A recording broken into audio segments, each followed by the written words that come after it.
महाराज जी, उमा राम सम हित जग माही, गुरु पितु मातु बंधु प्रभु नाही, सुर नर मुनि सबके यह रीति, स्वार्थ लागी करह सब प्रीति। गुरुदेव, इस चौपाई में भगवान शिव ने कहा है कि राम जी के समान संसार में कोई हित प्रेम नहीं कर सकता।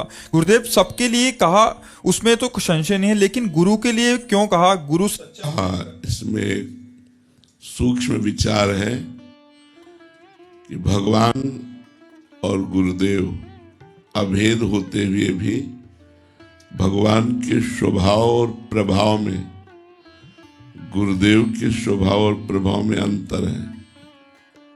समझ पाएंगे? अभेद है।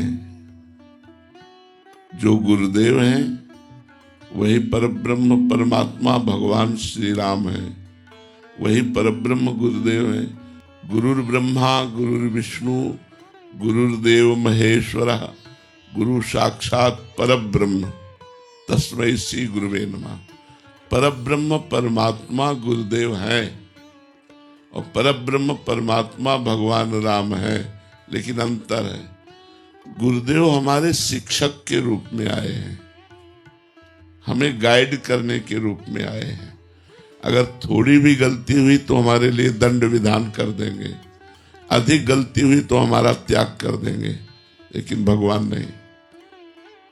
एक बार आचार्य श्री विठल नाथ जी महाराज और कृष्णदास जी, ये वल्लभाचार्य भगवान के परिकर हैं, त्याग कर दिया आचार्य चरण ने कृष्णदास जी का।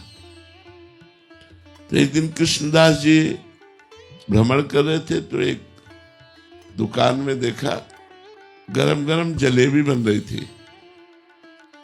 बहुत प्यार करते थे श्रीनाथ जी से।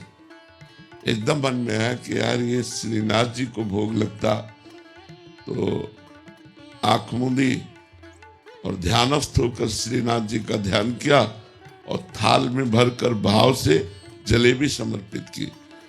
तो जब विठलनाथ जी ने भगवान का पर्दा हटाया तो वहां देखा थाल में जलेबी पा रहे ठाकुर जी। तो उन्होंने कहा, जय जय, बाजार का भोग तो लगता नहीं, आप ये जलेबी कहां से पा रहे हैं? तो कहा कृष्णदास ने समर्पित किया है। तो कहा उनका तो हमने त्याग कर दिया है।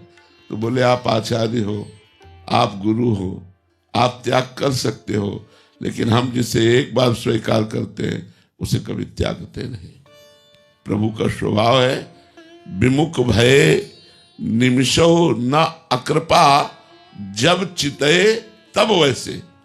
अगर आप विमुख भी हो गए भगवान से और फिर जब लौटोगे तो आप देखोगे कि भगवान आपको वैसे ही प्यार करते हैं।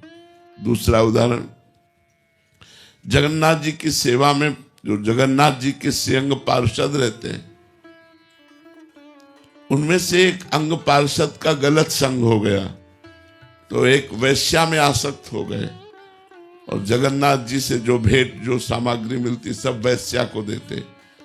ये जब बात जगन्नाथ जी के पार्षदों को पता चली तो सबने संगोष्ठी की और उनको बैठाला और कहा, आप या तो जगन्नाथ जी की सेवा स्वीकार करो या वैश्या का संग। तो उन्होंने कहा, मैं वैश्या का संग स्वीकार करता हूं। हट गए जगन्नाथ जी की सेवा से, जगन्नाथ जी की सेवा छोड़ दी। जो वैभव था वो वैभव लेकर वैश्या के संग हो गए। अब आप देखो, उन्होंने जगन्नाथ जी का त्याग कर दिया। समय व्यतीत हुआ, उनका शरीर पूरा हुआ तो जगन्नाथ जी ने प्रकट होकर अपने पार्षद से कहा, सोते हुए पार्षद से, कि कल प्रातःकालीन हमारे उन भक्त की वैसे ही सेवा होगी, अंत्येष्टि क्रिया, जैसे जगन्नाथ जी कहते हैं हमारे अन्य पार्षदों की हुई है। तो उनका प्रभु, उन्होंने तो आपको त्याग दिया था। बोले वो त्याग सकते, लेकिन मेरा स्वभाव नहीं। एक बार जिसे मैंने स्वीकार किया उसे त्याग नहीं सकता। इसलिए उमा राम समान प्रभु कभी नहीं। प्रभु ऐसा स्वामी, ऐसा कहीं नहीं मिलेगा। जो आप कह रहे हैं गुरु, भाई, माता, पिता, इनमें सब में महिमा है अपनी अपनी। श्रेष्ठ भगवान की कृपा है।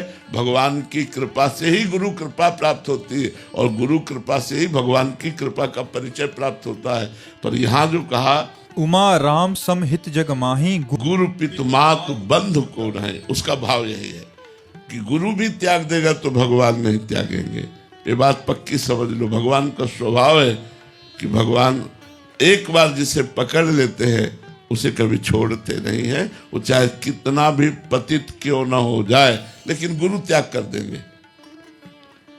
गुरु प्रगट में डांट लगा देंगे, गुरु सभा में खड़ा करके उसे अपमानित करके बाहर निकाल देंगे।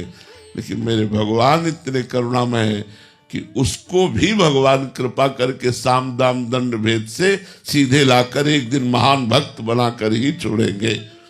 अच्छा, स्वार्थ लाग करे सब प्रीति, ये पक्की बात है। लेकिन दो को गोस्वामी जी ने कहा, स्वार्थ रहित जग जुग उपकारी, तुम तुम्हार सेवक असुरारी। स्वार्थ रहित जो दो हैं, एक तो भगवान और एक भगवान का प्रेमी महाभागवत भक्त। ये मुनि के अंतर्गत नहीं आते, ये मुनियों से भी आगे बढ़े हुए हैं, जो अपनी भक्ति के द्वारा भगवान को अपने अधीन कर लिए हुए हैं। ऐसे प्रेमी महाभागवत और भगवान दो स्वार्थ रहित हैं, जिन्होंने ये चौपाई लिखी गोस्वामी जी ने कि स्वार्थरत सब ऋषि मुनि परिवार बंधु संसार में जिधर देखो सब स्वार्थ का तांडव हो रहा है। वही स्वार्थ रहित जग जुग उपकारी, तुम तुम्हार सेवक असुरारी। बात समझ में आ रही ना जी।